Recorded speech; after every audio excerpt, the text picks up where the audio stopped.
काशी कांची अवंतिका पुरी द्वारावती चैव सप्ते ते मोक्षदायिकाः। यानंतर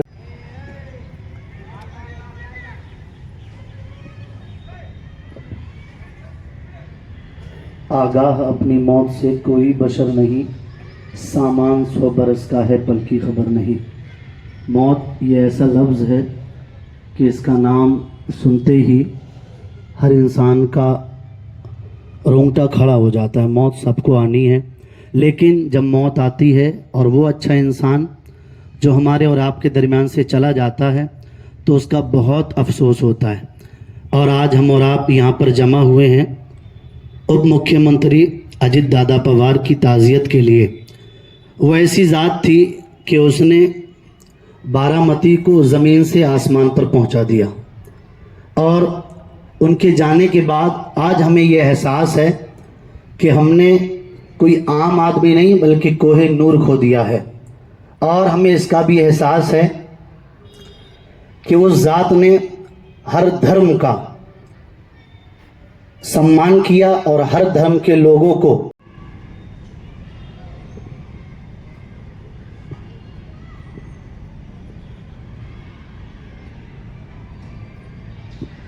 पंजाबी सिंधी समाजातर्फे माननीय अजितदादांना श्रद्धांजली अर्पित करतो आणि ती मी हिंदीमध्ये डब करून आणलेली आहे। हे परमपिता परमात्मा, हे सृष्टि के रचियाता, हे गुरु नानक देव जी महाराज के चरणों में हमारा कोटि कोटि नमन। हे सच्चे पातशाह, आपने हमें सत्य, सेवा, सिमरन और समानता का मार्ग दिखाया। आपने हमें सत्य, सेवा, सिमरन और समानता का मार्ग दिखाया। आपकी कृपा से हमारे मन में प्रेम, करुणा, धैर्य और सद्बुद्धि बनी रहे। हे वाहिगुरु जी, हमारे मन के विकार दूर करें, अहंकार, द्वेष और ईर्ष्या से हमें बचाए। हे वाहिगुरु जी, हमारे मन के विकार दूर करें, अहंकार, द्वेष और ईर्ष्या से हमें बचाए। हमारे हमेशा सच्चाई के मार्ग पर चलने की शक्ति दे। हे गुरु नानक देव जी, हमारे परिवार और अजित दादाजी की परिवार पर अपनी कृपा बनाए रखें। सबको स्वास्थ्य, शांति और सुख प्रदान करें। जो भूखे हैं उन्हें भोजन मिले, जो दुखी है उन्हें सहारा मिले, और जो भटके हैं उन्हें सही राह मिले। हे दाता, हमें नाम सिमरन, सेवा और संगत का वरदान दे। हे दाता, हमें नाम सिमरन, सेवा और संगत का वरदान दे। पूरी मानवता में भाईचारा और एकता बनी रहे। नानक नाम चढ़दी कला, तेरे बहाने सरबत दा भला। वाहेगुरु जी दा खालसा, वाहेगुरु जी फतेह। दादांना श्रद्धांजली। प्रथमतः सर्वच बहुजन महापुरुषांना मी त्रिवार असं अभिवादन करतो। या शारदा प्रांगणाच्या विविध निवडणुकीच्या संदर्भात आपण दादांना व्यक्त होताना पाहिलेलं आहे। त्यांच्या अनेक भाषणामध्ये माझा मांगारोटी समाज, माझा नारायण, माझा दुबळा समाज अशी व्यथा मांडणारे आणि एक कालच्याच निवडणुकीच्या दरम्यानचा माझा अनुभव सांगतो। मी पाहुण्याच्या भारात दादांना म्हणलं, का हो दादा, मांगारोटी समाज हो आज 4थी पिढीपर्यंत अन्याय झाला, आमच्या समाजाचं तिकीट नाकारण्यात आलं, अरे तुला नगरसेवक कशाला व्हायचंय, मी तुला आमदार करेन। इतकं प्रेम ह्या मांगारोटी समाजावर दादांनी केलं होतं। त्याच्यानंतर मला म्हणले की माझं एका गोष्टीला अभिजित चव्हाण असतील ते साक्षीदार आहेत। बागलांच्या इथं एक मै जातील, ते येताना अनंतनगर मध्ये आलते, तेवढं अभिजित चव्हाण आम्ही दोघं जण संगते होतो। अरे गजानन, माझ्या जीवाची आहे तोपर्यंत तुझे संस्थेचं काम करून घे, नाही तर पुढची 70 पिढी आली ना तरी हे काम होणार नाही. दादा म्हणलं तुमच्या वडिलांचं नाव त्याला आहे अनंतनगर. अरे मग मी तेच तुला सांगतोय, उभ्या महाराष्ट्राला हवा वाटेल असं या अनंतनगरचं मी काय प्रट करून दाखवीन. दादांच्या आयुष्यातलं एकही कार्य असं नाही की ते त्यांनी पूर्णत्वास नेलं नसेल. पण माझं अनंतनगरचं स्वप्न दादा होईल पूर्ण. मी माझ्या समस्त मागावटी समाजाच्या वतीने, अनंतनगरच्या वतीने माझ्या दादाला बापूंची श्रद्धांजली आहे. रात्री शिरूरमध्ये होतो, शोकसभाच होती. आपल्या तर कुटुंबातले व्यक्ती, आपल्याला दुःख किती आपल्याला माहिती आहे. हजारोपेक्षा जास्त जनसमुदाय होता आणि तिथला प्रत्येक व्यक्ती धाय मोकलून रडत होता. म्हणजे त्या माणसांना दादांनी वेळ दिला तर पवार परिवारापेक्षा बाहेरच्या लोकांना किती वेळ दादांनी दिला याची जाणीव आपल्याला आहे. यानंतर शिरीरजी कुलकर्णी भारतात विलीन झाल्या, परंतु मला एका शब्दात सांगायचे, या डोळ्यांची 2 पाखरे फिरतील तुमच्या भोवती. आपल्या भोवती ही सर्व दादांची जे नेत्र आहेत ते सदैव आपल्या भोवती फिरणार आहेत. आणि आपल्या सर्वांना आता त्यांच्या जी 6 नेत्र म्हणजे वहिनी आणि त्यांचे 2 चिरंजीव जे उभे राहिलेले आहेत आता खंबीरपणे, त्यांच्या पाठीमागं सर्वांना उभं राहायचंय. एवढीच श्रद्धांजली.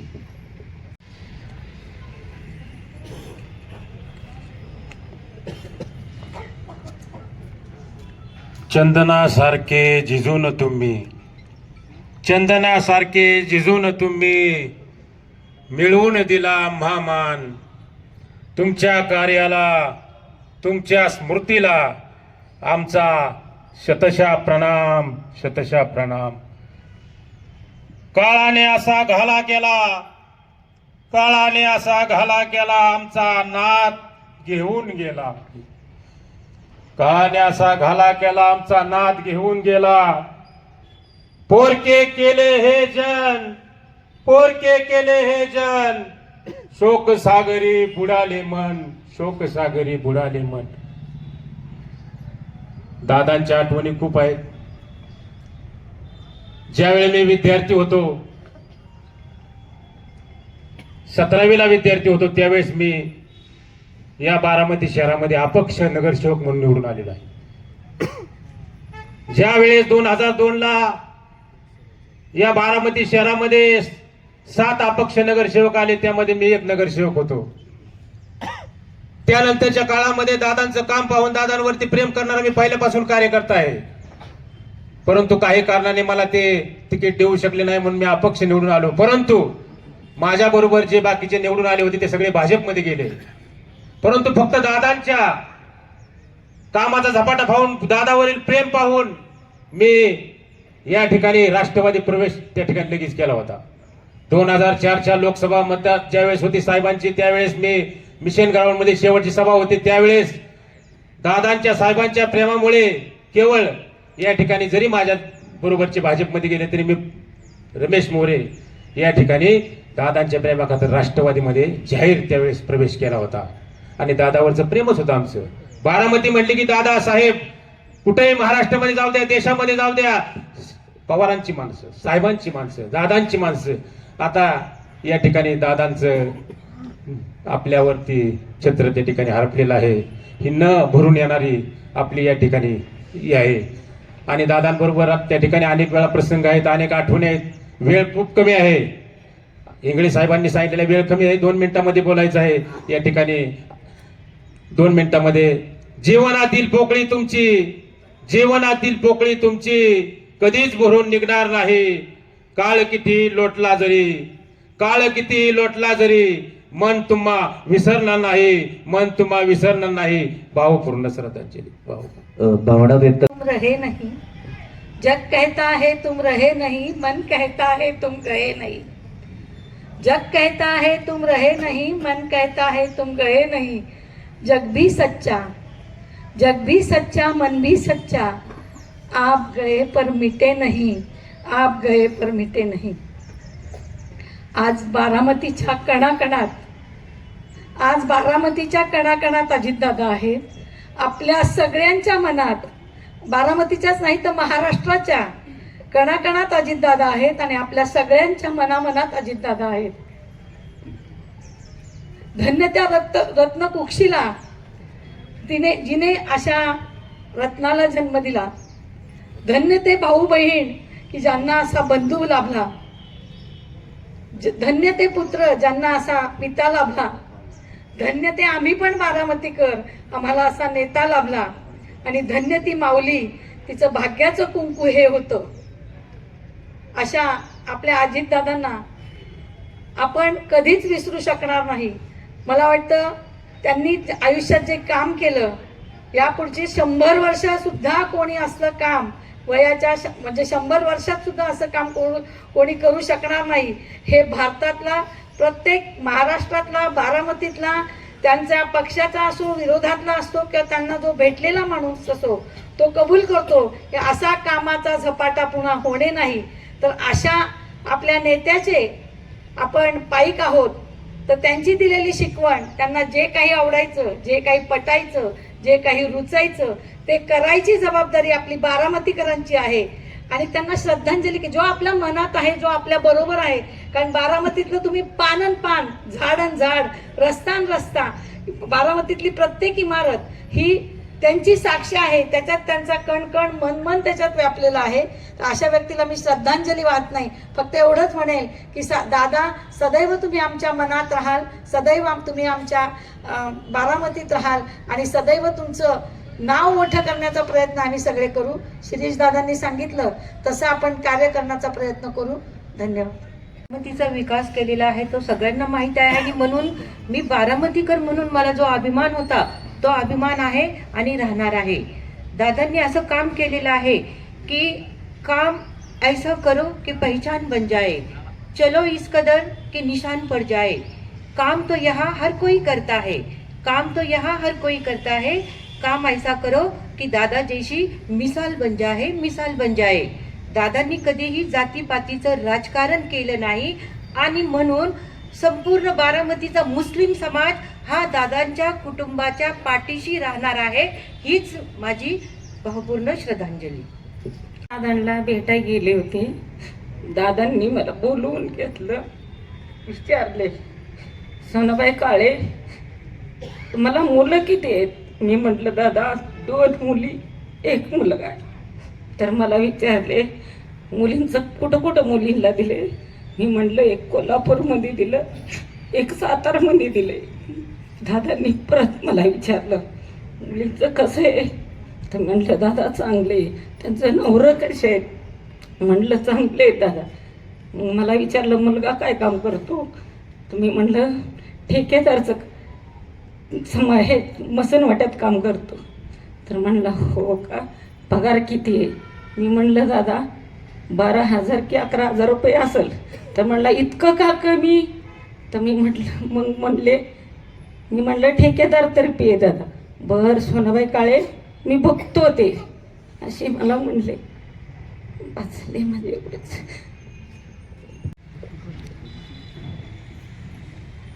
28 जानेवारीचा एक काळा दिवस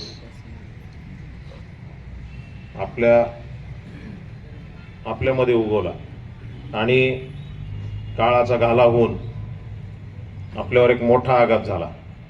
त्यातून आत्ता या क्षणापर्यंत त्या आघातातून आपण बाहेर आलेलो नाहीये. असो, कालाय तस्मै नमः म्हणत सर्वांनाच पुढे जावे लागेल, पुढे जावे लागणार आहे. म्हणून राष्ट्रवादी काँग्रेस पक्षाने आयोजित केलेल्या या शोकसभेला उपस्थित शोकाकुल बंधू भगिनी, माता पिता, तुल्य नागरिक,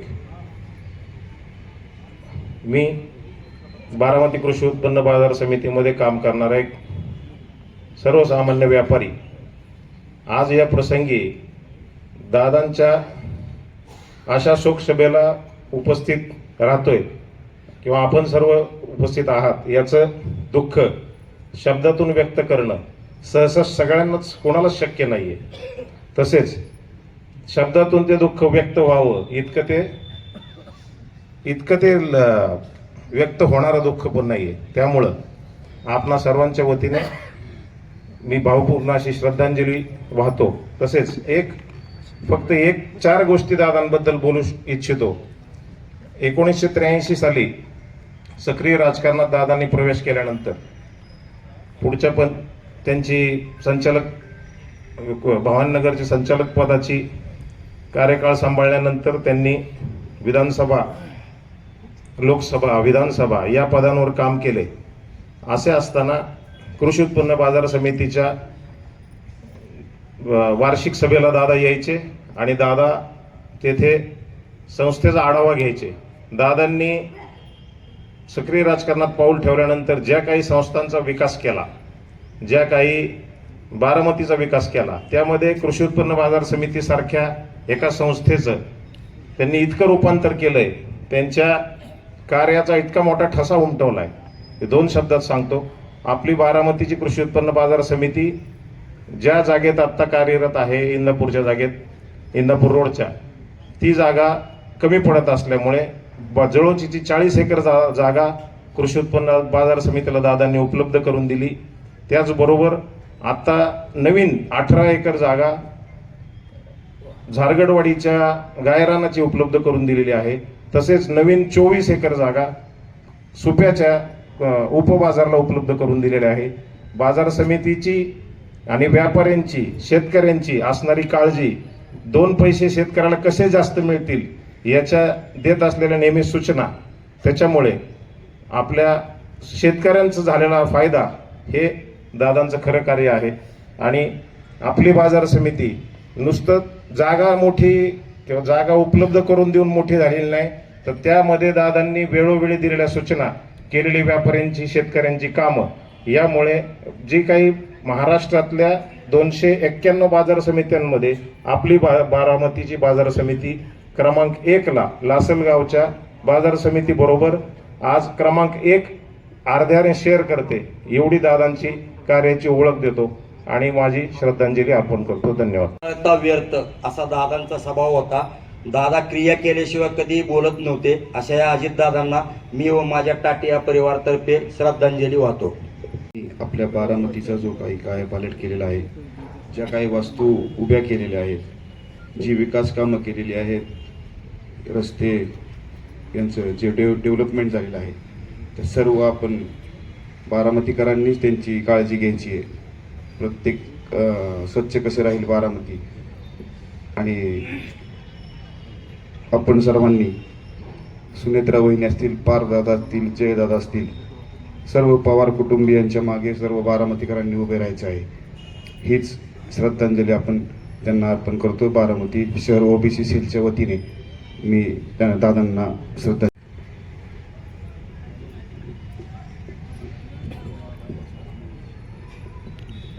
कैलासवासी आदरणीय दादा यांना प्रथमतः भावपूर्ण श्रद्धांजली मी अर्पण करतो. दादांचा आणि माझा संपर्क ते ज्यावेळेस PDCC बँकेचे संचालक झाले तेव्हापासून सुरू झाला आणि विविध निवडणुकीच्यामध्ये आम्ही एका विशिष्ट आमची जी भूमिका होती त्या भूमिकेमध्ये आणि त्यांच्यामध्ये आमच्यामध्ये तात्विक मतभेद होते, परंतु व्यक्तिद्वेष काही त्यांच्यामध्ये आणि आमच्यामध्ये कधीच नव्हता. अत्यंत स्पष्ट वक्तेपणा, उमद व्यक्तिमत्व, हजरजबाबीपणा, मिश्किलपणा हे सर्व गुण एका व्यक्तीमध्ये असलेले आपल्याला जे आढळतील त्यामध्ये दादा होते. दादांच्या स्वभावातला एक गुण की समजा त्यांनी काही चांगलं काम केलं आणि त्याबद्दल जर काही टीका झाली, काही हे झालं तर त्यांच्या त्या हृदयाला लागत होती, परंतु त्यांनी कुठल्याही व्यक्तीला किंवा त्या याला डोक्यामध्ये ठेवलं नाही. राजकारणामध्ये आपण आजकाल बघतो की आपल्याला जो साजरसं कामकाज करत नाही, विरोध करतो, त्या माणसाला हृदयात ठेवण्याच्या ऐवजी डोक्यात ठेवण्याची परंपरा वाढत असताना दादा हे या विषयामधलं अत्यंत वेगळं असं व्यक्तिमत्व होतं. अलीकडच्या काळामध्ये लोकसभेपासून विधानसभा असेल, नगरपालिका असेल, या कालावधीमध्ये दादांची आणि आमची जवळीक वाढलेली होती. त्यामुळं त्यांच्याशी अनेक गोष्टी ज्या पूर्वी आमच्या संपर्कात असल्यामुळे ज्या माहीत नव्हत्या त्या अत्यंत अनुभवाला मिळाल्या. अशा ह्या दादांच्या जाण्याने आमचं असं एक नुकसान झालं की आम्ही लढत होतो कोणाशी, तर एका बलाढ्य अशा व्यक्तीशी लढत होतो की त्यामुळं आमचा सुद्धा बहुमान वाढत होता की आम्ही बलाढ्य अशा व्यक्तीशी लढत होतो. म्हणून आता लढायचं कोणाचं, आता फक्त रडायचं, अशी परिस्थिती आपल्या सगळ्या लोकांची झालेली आहे. मी माझ्या वतीने, माझ्या कुटुंबियांच्या वतीने, महाराष्ट्र नवनिर्माण सेनेच्या वतीने आदरांजली अर्पण करतो. आणि तसेच त्यांच्या कुटुंबावरती जो काही आघात झालेला आहे ते सावरण्याचं त्यांना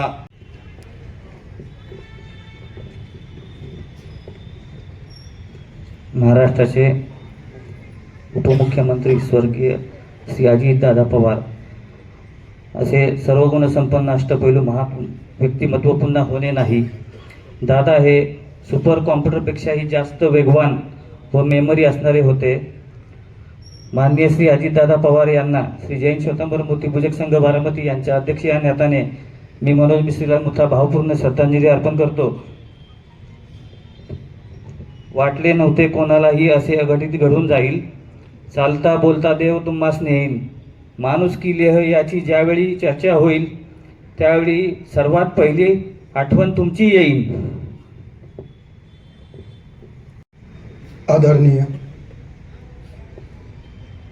आदरणीय अजितदादा पवार त्यांच्या जाण्याने महाराष्ट्राच्या राजकारणातील अपूर्णीय स्थिती आहे. त्यांचे विचार, त्यांचे कार्य जनतेसाठी तळमळ सदैव प्रेरणादायी राहिले. भावपूर्ण श्रद्धांजली. आदरणीय दादाच्या जाण्याने प्रत्येक भगिनीचा असेल, अबालवृद्धांचा असेल, आवाज गेलेला आहे, जी जरब गेलेली आहे. अगदी कुठल्याही कार्यालयात गेलं आणि त्या अधिकाऱ्यांनी जर उशीर लावला तर डायरेक्ट ती भगिनी, ती महिला, तो अबालवृद्ध म्हणायचा मी रविवारी सहयोगला जाणार आहे, तिथंच त्याचं काम व्हायचं. हे आता आम्ही कुणाकडे बघून आम्ही सहयोगला जाणार आहे असं म्हणायचं. आमचे दादा गेले, तो आवाज गेला. त्यांच्या जाण्याने सर्वच समाजातील आणखीन दुःखित झालेले आहे. परंतु ईश्वरी सत्यापुढं इलाज नाही. पण त्यांनी जे कार्य केलेलं आहे, निसर्गावर प्रेम केलेलं आहे, ते सर्व आपल्या स्मरणात राहील. मी माझ्या कुटुंबातर्फे त्यांना भावपूर्ण श्रद्धांजली अर्पण करतो.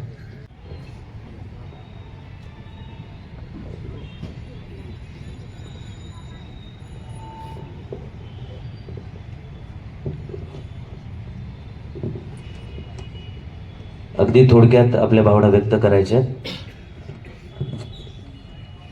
आदरणीय अजितदादा यांना भावपूर्ण श्रद्धांजली वाहण्यासाठी सर्वच दादाप्रेमी शोकाकुल बंधूंनो या ठिकाणी सर्वच आदरणीय आहेत. या सर्व शोकाकुलांच्या वतीनं आदरणीय दादांची आठवण झाल्याशिवाय राहत नाही. या ठिकाणी आपल्याला माहीत असेल, दादा नेहमी म्हणत असत, काम करीत आलो काम करीत राहील. ज्या ज्या वेळेस भेटेल त्या त्या वेळेस ते सांगायचे, मी कामाचा माणूस आहे आणि मी कामच करत राहणार. त्याचा परिचय आपल्याला एवढ्या भीषण विमानाचा अपघात झाला तरी सुद्धा बाहेर कागदपत्र पडलेली होती. तुम्ही बघितलं असेल टी व्हीवर, तर त्याच्यावरनं त्यांचं ते कामाची पूर्तता कळते की शेवटच्या क्षणापर्यंत त्यांनी कामाची जबाबदारी घेतल्यावर त्यांनी कामच पार पाडलं. आपल्या सगळ्यांना मला सांगावंसं वाटतं, बारामतीची एवढी मोठी प्रगती पुन्हा कधीही होणार नाही. हा गॅप, हा जो आपल्यात पडलेला गॅप आहे, हा परत कुणी भरून आणू शकत नाही. बारामतीमध्ये आज दादांनी एवढी प्रगती केली की बारामती आज कुठं नेऊन ठेवली हे आपल्या सगळ्याला माहिती आहे. एवढंच काय, परंतु दादांच्या दृष्टीने मला अजून एक गोष्ट सांगावीशी वाटते की त्यांना उपमुख्यमंत्रीपद महाराष्ट्र राज्याचं मिळाल्यानंतर सुद्धा त्यांनी अनेक योजनांना प्रेरणा दिली, अनेक योजना राबवल्या. त्यात लाडकी बहीण योजना सुद्धा राबवली. अशा रीतीने खूप काही त्यांनी कार्य केलं. या सगळं कार्यांचं कडक बघून मला आपल्या सगळ्याच्या वतीनं त्यांच्या आत्म्यात चिरशांती लाभो एवढीच प्रार्थना मी परमेश्वराच्या चरणी करतो आणि माझे 2 शब्द संपवतो. फैयद शेख आंदोलन केलं होतं त्यावेळेस मला दादांचा आलेला अनुभव आता 2च मिनटात तुम्हाला सांगतो. ज्यावेळेस मुस्लिम समाजाचे प्रश्न घेऊन मी या नगरपालिकेसमोर आंदोलन केलं होतं त्यावेळेस आदरणीय अजितदादा हे सत्तेत नव्हते. त्या आंदोलनाची दखल घेत त्यांनी सांगितलं व तुझे काय प्रश्न आहे आपण मार्गी लावू. मंत्रालयात आहे, मी सचिन शेठ त्यावेळेस मंत्रालयात गेलो त्यावेळेस दादा सत्तेत नव्हते. तर माझ्यासमोरून दादांनी एक फोन लावला. विनोद तावडे त्यावेळेस अल्पसंख्याक मंत्री होते. विनोद, बारामतीमध्ये मुस्लिम समाजाच्या काही मागण्या आहेत.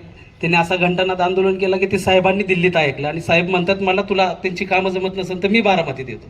त्यावेळेस समोरनं विनोद तावडेंनी विचारलं दादा काय काम आहे. म्हणले की मुस्लिम समाजाच्या शादीखान्यासाठी मला 3 कोटी रुपये लागणार आहेत. तर समोरून स्पीकर फोन ऑन होता, समोरून विनोद तावडेचा फोन आला आणि म्हटले दादा तुम्ही आयुष्यात पहिल्यांदा मला काहीतरी मागता, मी पहिल्या ह्याच्यात ते सँक्शन करतो, तुम्ही मंत्रालयात त्यांना पाठवा. हे ज्यावेळेस मी काम पाहिलं त्यावेळेस मी म्हटलं अरे आंदोलन करायची गरज नाही. जर दादाच्या कानावरती योग्य सूचना पडल्या आणि योग्य हे सांगितलं तर दादा ते मार्गही लावू शकतात. आणि दुसरा एक असा अनुभव आला, कामानिमित्त मला मंत्रालयात दादांनी बोलवलं होतं.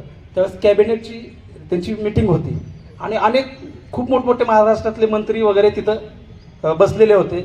मोठमोठे बिल्डर वगैरे आले होते दादाच्या कामानिमित्ताने. आणि मी तिथं एक पिशवी घेऊन आपलं असं बसलो तिथं एका कोपऱ्यामध्ये आणि असे आदरणीय दादा आत चालले आणि त्यांनी मला पाहिल्यानंतर म्हटलं कॅबिनेटची मीटिंग थोडं 5 मिनिट लेट ठेवा, तो बारामतीवरून आला त्या पहिले त्याला आत पाठवा. मी त्यावेळेस आत गेलो, तिथं बसलो. अल्पसंख्याक मंत्री नवाब मलिक होते, त्यांना बोलवलं. अरे म्हणले हा ज्या तळमळींनी समाजाचं काम घेऊन माझ्याकडे येतो त्या तळमळींनी तुम्ही जर कामं केली असती तर ह्याला इथं येण्याची गरज पडली नसती. तो बारामतीनं कसा आलाय मला माहिती आहे. पहिलं याचं काम झालं पाहिजे, नंतर ती मीटिंग घे. हे दादाचं सांगण्याचं असं की विरोधक असला तरी दादा त्याला द्वेषभावनातनं बघत नव्हते आणि काम जर इमानदारीने करत असेल तर त्याला काय मान सन्मान देता होते ते मी पाहिलेलं आहे.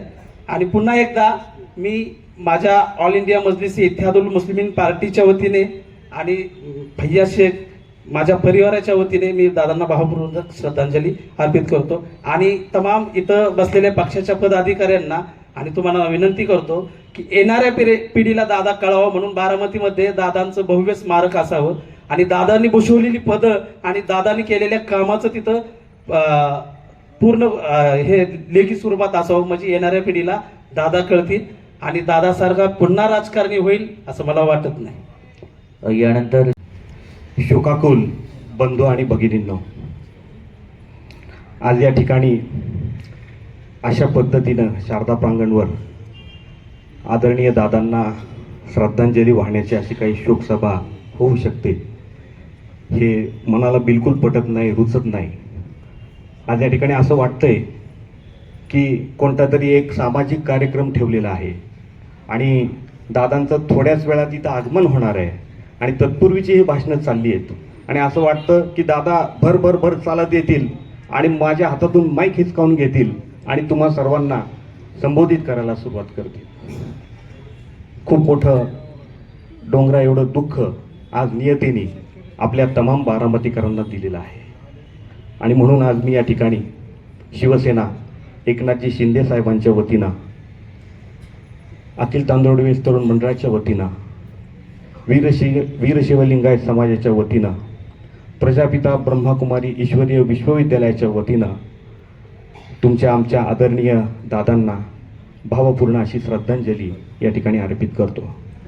मित्रांनो, माझ्या आणि दादांचे अनेक किस्से आहेत परंतु या ठिकाणी वेळेचं बंधन आहे त्यामुळे मी 1-2 किस्से फक्त आपल्याला या ठिकाणी दादांच्या कार्याचे सांगतो की दादा कशा पद्धतीने लोकनेता होते आणि लोकांसाठी वेळ पडली तर ते आपला स्वाभिमान देखील मागं घ्यायचे परंतु बारामतीच्या जनतेवरती प्रेम करायचे.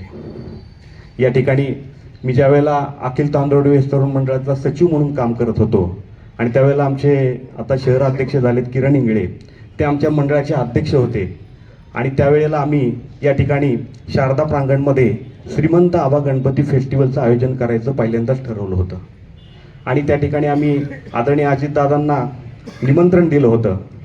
या ठिकाणी खूप चांगली आरास आम्ही शारदा प्रांगणमध्ये केली होती. आदरणीय अजितदादांचे, वहिनींचे, ताईंचे, साहेबांचे खूप चांगले फोटो या ठिकाणी लावले होते आणि अनेक मान्यवरांना निमंत्रित करण्याची जबाबदारी सचिव म्हणून मंडळाने माझ्यावर टाकली होती आणि त्या अनुषंगाने मी सगळ्या मान्यवरांना भेटलो होतो आणि सगळे मान्यवर त्या ठिकाणी उद्घाटनाच्या प्रसंगी उपस्थित राहिले होते.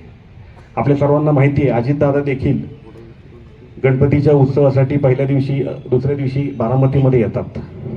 परंतु काही लोकांनी दादांना असं सांगितलं होतं की हा जो श्रीमंत आबा गणेश फेस्टिवल या ठिकाणी होणार आहे, तो आपल्या अजितदादा तुमच्या विरोधात हा फेस्टिवल निर्माण केलेला आहे. आणि त्यामुळं दादांनी अचानकपणे येण्याचं उद्घाटन करण्याचं या ठिकाणी टाळलं होतं. त्या ठिकाणी आमचे मंडळाचे नाना पाटील देवकते आहेत, आदरणीय सिक्ची साहेब आहेत, आदरणीय सुभाषाप्पा ढोले साहेब या ठिकाणी आहेत. अशा सर्वांनी दादांना विनंती केली होती, परंतु दादांनी त्याकडे दुर्लक्ष केलं होतं. आणि दादा या ठिकाणी नटराजच्या गणेश उत्सवाच्या उद्घाटनाला त्या ठिकाणी गेले. मलाही थोडंसं काही अस्वस्थ वाटलं की आपण या ठिकाणी दादांसाठीच, दादांच्या जनतेसाठी हा उत्सव ठेवलेला आहे आणि दादा या ठिकाणी का येत नाहीत. म्हणून मी नटराज नाट्यकला मंडळाच्या दारामध्ये त्या ठिकाणी जाऊन थांबलो. फार मोठा पोलीस बंदोबस्त होता आणि मालेगावकर साहेब त्या ठिकाणी बंदोबस्ताला होते, दादा मंत्री होते. आणि ते मालेगावकर साहेबांचा हात झटकून मी आदरणीय अजितदादांच्या अचानकपणे पुढे गेलो आणि थोडासा आक्रमक झालो. दादा, तुम्ही श्रीमंत आबा गणपतीच्या उद्घाटनाला का येत नाही आहात? तर त्यावेळेला दादा मला असं म्हणाले, अरे मी मंत्री आहे, तुम्ही मला न विचारता तुम्ही माझं नाव टाकलं कसं काय? शेवटी दादा पण मंत्री आहेत, स्वाभिमानी होते दादा. परंतु वीज चमकावी तसं माझ्या तोंडातून वाक्य गेलं, दादा हा माझ्या कुठला घरचा कार्यक्रम नाही, या ठिकाणी माझ्या घरची वास्तुक शांती नाही किंवा लग्न नाही आहे, हा सार्वजनिक गणेशोत्सव आहे आणि तुम्हाला मतदान करणारे 5,000 लोक या ठिकाणी शारदा प्रांगणला तुमची वाट बघत थांबले आहेत. दादा तुम्हाला त्या ठिकाणी यावं लागेल. तसं पटकन दादांच्या लक्षात आलं. त्यांनी मानपान सगळा बाजूला ठेवला आणि ज्यावेळेला बारामतीची जनता तुमच्यासाठी तिथे थांबली म्हणले की तात्काळ माझ्या खांद्यावर हात टाकला, चल म्हणले पुढं. मी त्या ठिकाणी आलोच लगेच उद्घाटनाला आणि आम्ही पळत पळत या ठिकाणी आलो. आणि आदरणीय दादांनी कुठलाही मनामध्ये काही भावना न ठेवता फक्त मंडळाच्या कार्यकर्त्यांच्या भावना लक्षात घेऊन, बारामतीच्या जनतेच्या भावना लक्षात घेऊन त्या ठिकाणी त्या मंडळाच्या गणेश उत्सवाचं उद्घाटन केलं. त्याच्या पुढच्या वर्षी अशीच एक छोटी घटना घडली होती. काही लोकांनी हा श्रीमंत आबा गणपती फेस्टिवल बंद पाडला आणि तो बंद पाडल्यानंतर सगळीकडे एक वेगळ्या प्रकारचं वातावरण तयार झालं. आम्ही त्या ठिकाणी पहाटे 6 वाजता मुंबईला गेलो आणि दादांना सांगितलं, दादा आपला तो गणेश उत्सव आहे, काही लोकांनी बंद पाडलेला आहे. दादांना प्रचंड राग आला. अशा पद्धतीने सार्वजनिक गणेशोत्सव कोण कसा बंद पाडू शकतो? त्यांनी तात्काळ त्या ठिकाणी अशा पद्धतीने दादांनी खूप चांगले सहकार्य सगळ्या जाती धर्माच्या लोकांना त्या ठिकाणी केलं. आज या ठिकाणी बऱ्याच जणांनी भावना बोलून दाखवल्या की आदरणीय दादा गेल्यामुळे बारामतीचा आपला विकास थांबेल. परंतु या ठिकाणी मी आपल्याला सांगतो, दादा शरीरारूपी आपल्यातून गेलेले आहेत, परंतु दादांचा विकासाचा विचार तुमच्या आमच्या सर्वांच्या मनात आहे. आदरणीय सुनेत्रा बहिणींच्या माध्यमातून, पार्थदादांच्या माध्यमातून, जयदादांच्या माध्यमातून आपण बारामतीच्या विकासाची गाडी अशीच पुढे नेणार आहोत आणि हीच खऱ्या अर्थाने आपल्या अजितदादांना श्रद्धांजली असणार आहे. एकनाथ शिंदे साहेबांनी आपल्या तमाम बारामतीकरांना निरोप दिलेला आहे की अजितदादा गेले म्हणून घाबरून जाऊ नका, हताश होऊ नका. अजितदादांनी जेवढे काही त्यांची स्वप्न बघितलेली आहेत बारामतीसाठी, जेवढे काही प्रोजेक्ट अजितदादांनी इथे आणलेले आहेत, या सगळ्याला कुठलाही निधी ते कमी पडू देणार नाहीत. कारण अजितदादा हे एकनाथ शिंदे साहेबांचे सहकारी होते, खूप चांगले मित्र होते आणि म्हणून शिंदे साहेबांनी खास सांगितलेलं आहे की कुठल्याही प्रकारचा निधी लागू द्या, काही लागू द्या, शिवसेना एकनाथ शिंदे साहेब अजितदादांच्या जनतेच्या पाठीशी, अजितदादांच्या संपूर्ण कुटुंबाच्या पाठीशी या ठिकाणी आहे. धन्यवाद. माझी पुन्हा एक फार मोठा आघात, ही पोकळी कधीही भरून निघणार नाही. ह्या लाडक्या बहिणींचा भाऊ काळाच्या पडद्याआड गेला, विश्वास बसत नाही. अत्यंत आपण कमनशिबी आहोत बारामतीकर की जसं इंदिरा गांधीच्या टायमाला देश रडला, चव्हाण साहेब गेले, वसंतदादा पाटील गेले, त्यावेळी देश रडला, तसं आता पूर्ण महाराष्ट्र नाही, महाराष्ट्राच्या बाहेरच्या लोकांनी अत्यंत अश्रू, अजून लोकांचे अश्रू थांबत नाही.